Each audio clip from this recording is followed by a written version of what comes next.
হরে কৃষ্ণ। সবাইকে blogs by মৌসুমীতে আরও একটা নতুন ব্লগ দেখার জন্য সকলকে স্বাগতম করছি। আজকে হচ্ছে রাধাষ্টমী, তো রাধারানীকে তো ফুল দিয়ে সাজালাম। কেমন লাগছে দেখতে? আজকে অনেকগুলো ফুল পাওয়া গেছে, তো সব ফুল দিয়ে আজকে রাধারানীকে সাজালাম। আর আজকের যে পুজোটা সেটাও দিলাম।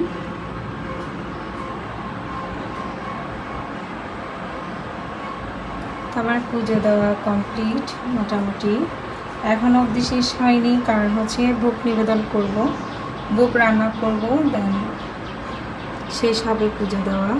আজকে যেহেতু অর্ধবেলা উপবাস, 12টা অবধি, এখন ভোগের প্রসাদ রান্না করব, তারপর ভোগ নিবেদন করব, তো সবাই মিলে প্রসাদ পাবো।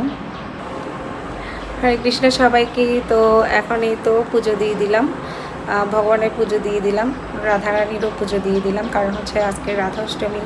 তো কারা কারা ব্রত পালন করেন জানাবেন, আমি তো করি, প্রতি বছরই করি।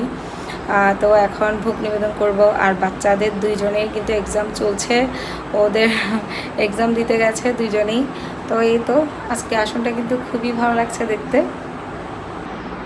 আজকে ফুলগুলো খুব কালারফুল হয়েছে, যে ফুলটা হলুদের উপর মানায় সেই রকমই হয়েছে, বেগুনি কালার, গোলাপি কালার, সাদা, হলুদটা একটু কম মানায়, কিন্তু আর সবগুলোই মানায়।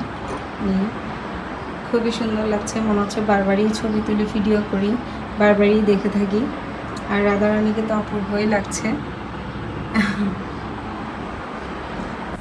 তো আমার ভোগের রান্না কমপ্লিট হয়ে গেছে, এরপর আমি ভোগও নিবেদন করেছি। আর তো এখন আমি আপনাদেরকে দেখাচ্ছি আমি কিভাবে এই যে ভোগ নিবেদন করলাম, আর রান্না বান্না যা করেছি ভোগের জন্য তা একটু তুলিনি। তো আজকে এটাই ছিল হচ্ছে আমার ব্লগ। সকলে ভালো থাকবেন। হরে কৃষ্ণ।